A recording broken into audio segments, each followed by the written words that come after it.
ओम नमो भगवती वासुदेवाय नमो। नमस्कार बंधुगण आपण मानकु आम यूट्यूब चैनल को स्वागत। आज भिडियो रे आमे आपण मानकु कहिबा पई जाउछु विशेष भाबरे 2 दिन महाभविष्यवाणी विषय। आगामी 2 दिन आपणकर किपरि कटिबो, किपरि आपणकर संपूर्ण दिन को पूरा स्पेंड करिवे, किपरि 2 दिन स्थिति रहिबो, केउ सब जिनिस रे आपणको फायदा मिलिबो, ता सहित केउ सब जिनिस रे आपणको सावधानता अवलंबन करबा पई पड़िबो। ए 2 दिन रे आपणको लव लाइफ रे स्थिति रहिबो, आपणको कैरियर रे स्थिति किपरि रहिबो। जदि कहबा 2 दिन रे महाभविष्यवाणी रे आपणकर कैरियर रो स्थिति किपरि रहिबो, आ स्वास्थ्य विषय रे मध्ये हम आपण मानकु कहिबो कि स्वास्थ्य आपणकर भलो रहिबो कि खराब रहिबो। आ वीडियो शेष रे म आपण मानकु किछि उपाय विषय रे मध्ये कहिबी, जहा द्वारा आपण ए आगामी 2 दिन रो भविष्यवाणी रो 2 दिन को बहुत भलो साब्यस्त करि परिबे। तेणु आगो को वीडियो आरंभ करबा पूर्वरु हमर आपणकु रिक्वेस्ट कि जदि आपण आम चैनल रे नुआ आछंती तो चैनल को सब्सक्राइब करंतु, आ संगरे नोटिफिकेशन बेल को मध्ये ऑन करंतु, जहा द्वारा समय समय रे नुआ नुआ वीडियो रो नोटिफिकेशन आपणक पाखरे पहुंची जिवो।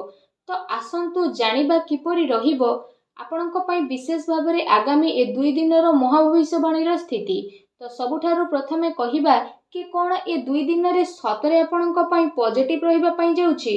जदि विशेष भाबरे कहिबा आपणक पई ए दिन रे सफलता प्राप्त करिवार बहुत भलो स्थिति बनुछि। संतान पक्षक ठारु संतुष्टि मध्ये आपणको विशेष रूप रे प्राप्त हेबो। समय अनुसार संतानक सहयोग मध्ये आपणको प्राप्त हेबो। ता सहित संतानकर कार्यकलाप तथा घर परिवार आवश्यकता उपरे आपण विशेष भाबरे आगको बढ़िबा पई ट्राई करिवे। आपणकर संचार कौशल विस्तारता आसीबो। ता सहित आपण प्रतिटी जिनिसरु विशेष भाबरे आगको बढ़िबे। आ बहुत ही लाभ आपणको प्राप्त हेबो। नुआ नुआ फ्रेंड्स आपणकर बनिबे, नुआ योजना मध्ये आपण करिवे, जहा द्वारा आपणको बहुत ही अधिक सफलता मिलिबो। लंबा समय जहाँ भी अटक रही कार्य तो से कार्य आपण करिवे, आपणको उन्नति मिलिबो। या सहित जदि विशेष भाबरे कहिबा आपणक पई दूर यात्रा हेबो, जहाँ आपणक पई अति लाभदायक सिद्ध मध्ये हेबो। ता सहित से सबु द्वारा मध्ये आपणको बहुत अधिक लाभ मिलिबो। या सहित आपणकर मान सम्मान रे मध्ये वृद्धि घटिबो। मल्टीनेशनल कंपनी रे कार्य करुतबा लोकंक पई मध्ये ए समय बहुत ही भलो समय रहिबो। आपणकर अनेक महत्व आकांक्षा विशेष भाबरे पूर्ण हेबार संभावना रही, जहा द्वारा आपणक मन बहुत ही प्रसन्न रहिबो। पाठ पढ़ा संबंधित ए दिन रे आपणको बहुत ही भलो सफलता मध्ये प्राप्त हेबो। भूमि भवन वाहन किणे किणी पाई दिन आपणकर बहुत भलो रहिबो। एहा सहित जदि विशेष भाबरे कहिबा आपण निजे निज उपरे बहुत अधिक भरोसा करिवे। राजनैतिक क्षेत्र रे लाभ आपणको विशेष रूप रे प्राप्त हेबो। ता सहित ए 2 दिन रे जदि हम आपणको कहिबु संतानक प्रति आपणकर व्यवहार काफी भलो रहिबो। संतानकर व्यवहार द्वारा आपण काफी संतुष्ट हेबे। विद्यार्थी को तांको परिणाम रे ए दिन रे विशेष रूप रे सफलता प्राप्त हेबो। जो दिन पाई आपण परिश्रम करितिले से परिश्रम रे सफलता मिलिबो। ता सहित आपण आपणकर ज्ञान को बढ़ाइबा आ लोकंक द्वारा निजर विचार बांटिबारे आपण समर्थ हेबे। आपण अन्यर जरूरत को ध्यान रे रखिकी सामान्य ठारू अधिक विचारशील मध्ये नजर आसीबे। ता सहित आपणकर इच्छा आपणको सहयोग करिबा पई प्रेरित मध्ये विशेष भाबरे करिवो।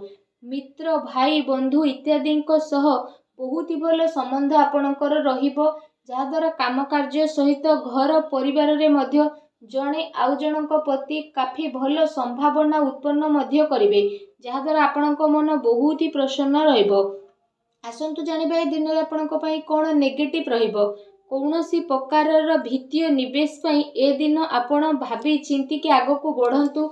कौनसी क्षेत्र जदि विशेष भाबरे आपणको सुलझा नहीं कि आपण काम करबा पई ट्राई करंतु, एहा आपणक पई काफी भलो रहिबो। ता सहित ए दिन रे आपण कौनसी अजणा स्थिति उत्पन्न मध्ये होई पारे, तेणु टिके सावधान रहतु। एहा सहित जदि विशेष भाबरे कहिबा आपणको आपणकर कार्य क्षेत्र रे टिके ध्यान देबार आवश्यकता रहिछि, कारण आपणक विरुद्ध रे ए दिन रे कौनसी षडयंत्र होई पारे, किंबा आपणक विरुद्ध रे किए कौनसी चाल मध्ये चली पारे, जोथि पई आपणको मान हानि रो स्थिति उठेबाकू पड़िबो।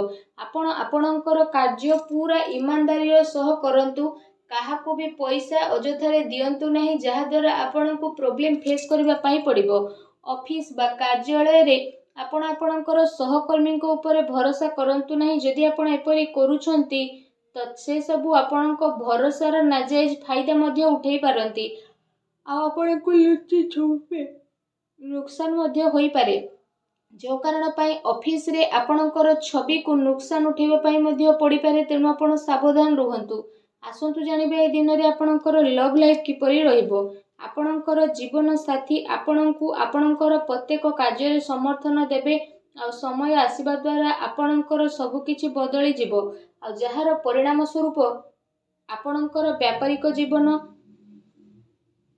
କାଫି ବହୁତ ଭଲ ଆଉ ଶୁଭଦାୟକ ରହିବ। ଜୀବନ ସାଥୀଙ୍କ ସହ ମଧୁର ସମ୍ବନ୍ଧ ହେବାର ବିଶେଷ ରୂପରେ ସମ୍ଭାବନା ବନୁଛି, ତଥା ଆବଶ୍ୟକତା ଅନୁସାରେ ସବୁ ଜାଗାରେ ଜୀବନସାଥୀଙ୍କର ସହଯୋଗ ଆପଣଙ୍କୁ ପ୍ରାପ୍ତ ହେବ।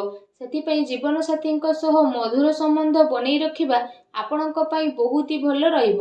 ଏହା ସହିତ ଯଦି କହିବା, ଆପଣଙ୍କୁ ଏ କଥାର ଧ୍ୟାନ ମଧ୍ୟ ରଖିବାର ଅଛି କି ପ୍ରେମ ସମ୍ପର୍କ ଆପଣାପଣ ଏସବୁରେ ଚାଲିକି ଆପଣ ଆଗକୁ ବଢ଼ିବେ।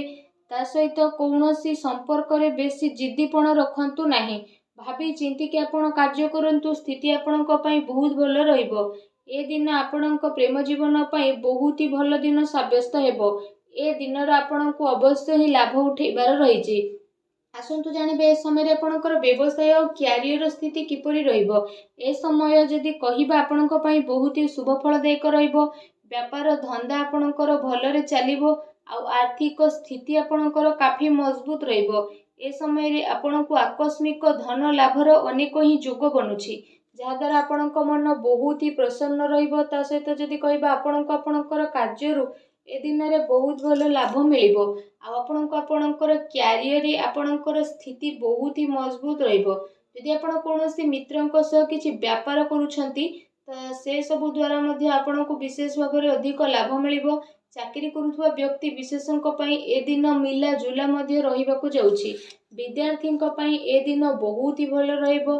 ଆସନ୍ତୁ ଜାଣିବା ଏ ସମୟରେ ଆପଣଙ୍କର ସ୍ୱାସ୍ଥ୍ୟ କିପରି ରହିବ। ଯଦି କହିବା, ଅନ୍ୟମାନଙ୍କର ସ୍ଥିତି ଆପଣଙ୍କ ସ୍ୱାସ୍ଥ୍ୟକୁ ପ୍ରଭାବିତ କରିବ। ସେଥିପାଇଁ ନିୟମିତ ଏବଂ ଭଲ ଦିନଚର୍ଯ୍ୟାର ଆପଣ ପାଳନ କରନ୍ତୁ। ସେଥିପାଇଁ ଆପଣ ଆପଣଙ୍କ ଖାଦ୍ୟପେୟ ଉପରେ ଧ୍ୟାନ ଦିଅନ୍ତୁ। ତା ସହିତ ନିଜ ସ୍ୱାସ୍ଥ୍ୟକୁ ଆହୁରି ଅଧିକ ଭଲ ରଖିବା ପାଇଁ ଆପଣ ପ୍ରତ୍ୟେକ ଦିନ ଯୋଗ କରନ୍ତୁ, ବ୍ୟାୟାମ କରନ୍ତୁ ଏବଂ ସୁସ୍ଥ ରୁହନ୍ତୁ। ଆସନ୍ତୁ ଜାଣିବା ଏ ଦିନରେ ଆପଣଙ୍କ ପାଇଁ କ'ଣ ବିଶେଷ ଉପାୟ ରହିଛି। ଏ ଦିନରେ ଆପଣ ବିଶେଷ ଭାବରେ ସ୍ନାନ କରିସାରିବା ପରେ ଗୋଟେ ନଡ଼ିଆକୁ ବିଶେଷ ଭାବରେ ହଳଦିଆ ବସ୍ତ୍ରରେ ବାନ୍ଧିକି ଆପଣ ଗରିବ ଲୋକଙ୍କୁ ବାଣ୍ଟେଇ ଦିଅନ୍ତୁ। ତା ସହିତ ଗାଈକୁ ଖାଇବାକୁ ଦିଅନ୍ତୁ ଓ ଆପଣ ବିଶେଷ ଭାବରେ ସୂର୍ଯ୍ୟଦେବଙ୍କୁ ଜଳାର୍ଘ୍ୟ ଅର୍ପଣ କରନ୍ତୁ। ଏପରି କରିବା ଦ୍ୱାରା ଆପଣଙ୍କ ଜୀବନରେ ଯାହା ବି ଛୋଟ ମୋଟ ପ୍ରୋବ୍ଲେମ୍ ଚାଲୁଛି, ଯାହା ବି ଅଶାନ୍ତି ଚାଲୁଛି, ସବୁ ଦୂର ହେବ ଆଉ ଶୁଭଫଳ ପ୍ରାପ୍ତ ହେବ। ଭିଡ଼ିଓଟି କେମିତି ଲାଗିଲା ଆମକୁ କମେଣ୍ଟ କରିକି ନିହାତି ଜଣାଇବେ। ଚ୍ୟାନେଲରେ ନୂଆ ଆସିଥିଲେ ଚ୍ୟାନେଲକୁ ସବସ୍କ୍ରାଇବ୍ ମଧ୍ୟ କରିବେ। ଧନ୍ୟବାଦ।